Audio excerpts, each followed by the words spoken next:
Good morning. We're in Detroit, Oregon, on Detroit Lake, Oregon. We are just paddling right now. We're here to just kind of fish and explore. I'm gonna try to get up one of them coves up on the other side of the lake here. Before I get started too much in here, I'm gonna tell you, I am not the biggest fan of Detroit, Oregon, or Detroit Lake. Not because of the lake itself, but the kind of people who tend to come here. There's a lot of motorboats that show up on this lake, and if you know anything about canoeing or kayaking around motorboats, sometimes doesn't go very well. There's not a lot I can do to avoid being near a motorboat, but there's a lot of things that motorboats can avoid doing near me, which is causing a huge wake, which could potentially tip me. Now, as you've seen in the past, I've been to Waldo Lake where the water's been really extreme, so I'm not too worried about my skills. It's just everybody else's that I get concerned about. It is early in the morning. There are no motorboats on the lake right now. Well, there are a couple over there, but I think they're fishing. So no water skiers out doing their thing right now. So we're heading over to a cove. It's over on the other side here. You guys want to look at the scenery? Huh? Do ya? Yeah, let's look at the scenery.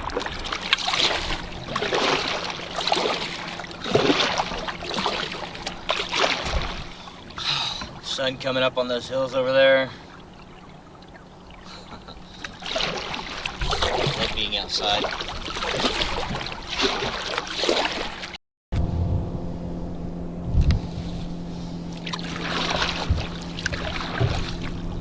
So a motorboat just passed me by.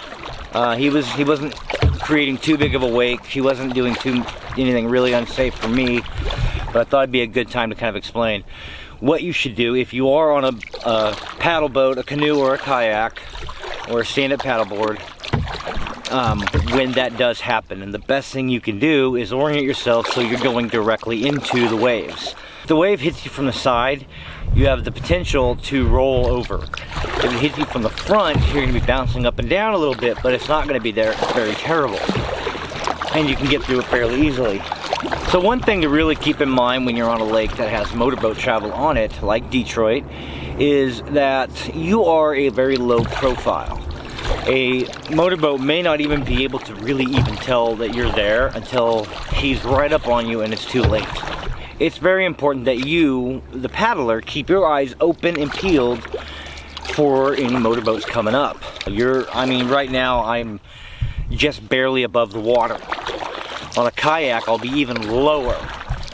So it's pretty important that you remember that when you're out here, yes, they should be watching out for you, but you also have to watch out for them. Back in 2020, you guys remember what a great year 2020 was, right? So back in 2020, we had a huge forest fire right here at Detroit Lake. Detroit was almost entirely destroyed. The city of Detroit was actually almost entirely destroyed. Mill City and Gates had significant damage to them. Yeah, it was bad.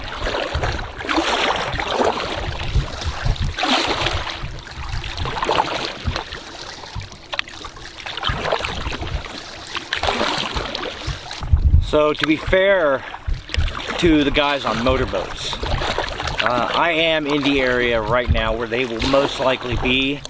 People are going to want to water ski here, and that's totally fine. They are allowed. They should be able to. I'm kind of in their area right now, but I do have to paddle the entire way across the island. Across the lake to get back to the truck. So there's that. You kind of got to look at it from that perspective, is that this is the area that's really for them, and I'm kind of in their area. So my goal is to get off of this area before they show up. Alright, so here comes the boat right now. What we're gonna do, we're gonna let him pass us. Then we're gonna orient ourselves so that his wake is directly in front of us. So we're gonna hit his wake dead on. That'll help prevent us from rolling. And here we go. And there we go, dead on right there, just like that. And now we're through it. Easy peasy.